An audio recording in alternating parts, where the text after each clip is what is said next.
espetáculo, ele, acho que ele Tem traz esse um pouco isso, né? Exatamente. E além do reencontro da origem, tem um reencontro com o livro.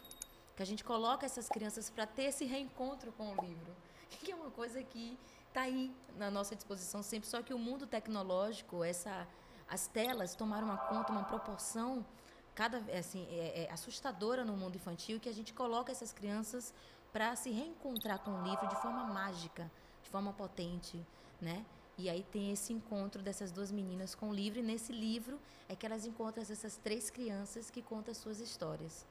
E que é também um reencontro com o livro que não joga de escanteio o eletrônico, porque a gente não tem aversão ao eletrônico, mas a gente estava vivendo na pandemia, inclusive, um período que todo mundo só estava para aquilo. E aí a gente pensou, como é que a gente pode se aproveitar disso, já que está todo mundo voltado para o eletrônico, de um modo que a gente abra outras perspectivas, outros olhares sobre aquilo.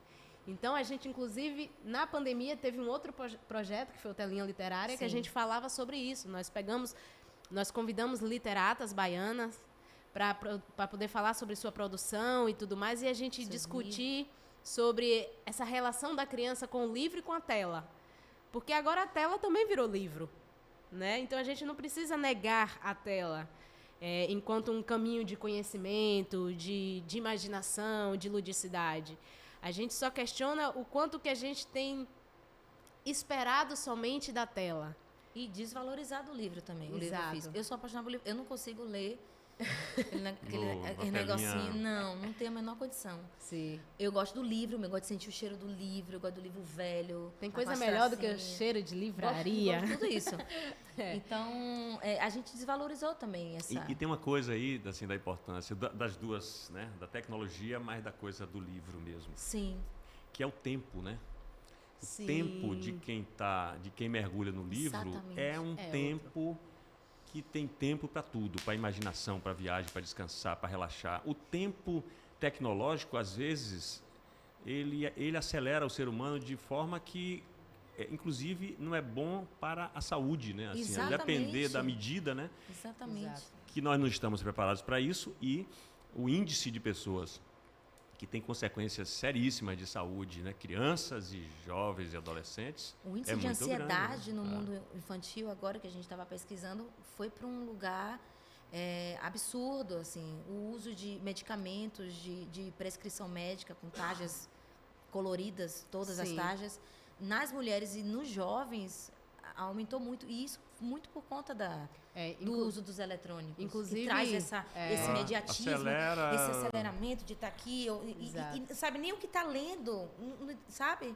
Então, o tempo de você abrir o livro, você passar uma folha, você voltar, não, peraí, aqui, e tá ali, não, sabe? É uma outra relação mesmo, a relação de tato, de estar ali abraçando aquelas palavras, aquele contexto, aquele mundo, de você mergulhar. Isso. É uma outra coisa. Inclusive, nessa retomada para a sala de aula, porque as crianças ficaram muito tempo com aulas online, né? Uhum. E nessa retomada para a sala de aula, professores e pedagogos falaram sobre essa dificuldade de trazer a atenção novamente dos alunos, porque eles querem coisas rápidas. E o que é a telinha rápida, né? Você passar ali no feed, esse vídeo é legal, vou passar. Já vi. Nem assimilou. Nem assimilou. Então, o professor ali na frente, durante 50, 60 minutos, é muito cansativo, se tornou muito cansativo para essas crianças, né?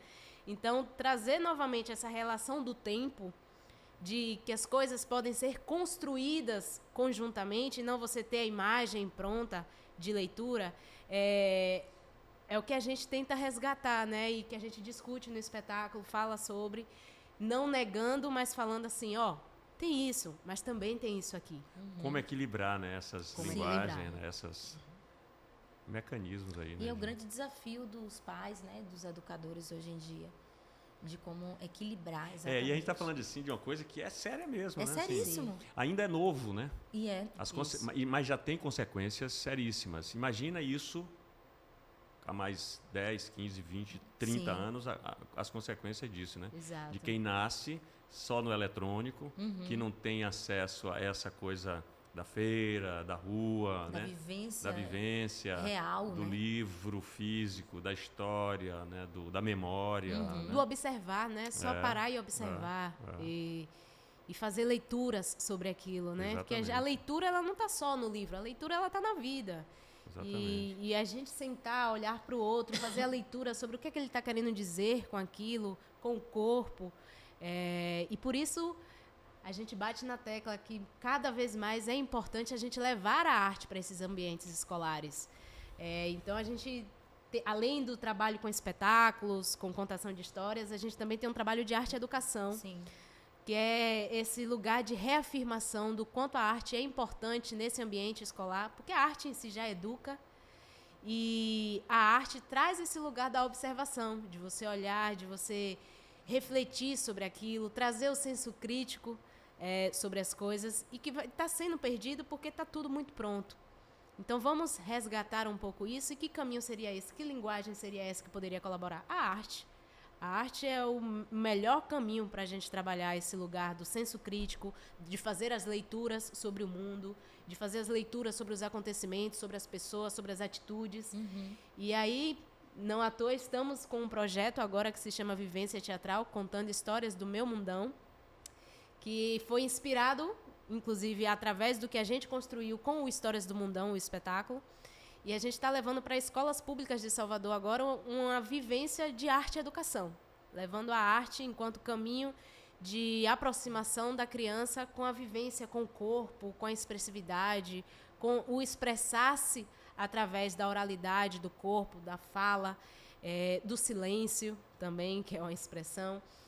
E aí a gente está com esse projeto agora realizando.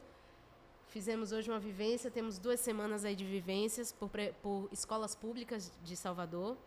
Está acontecendo graças ao apoio da Prefeitura Municipal daqui, através do edital Arte Todo Dia, ano 6. Pode falar? Pode, claro.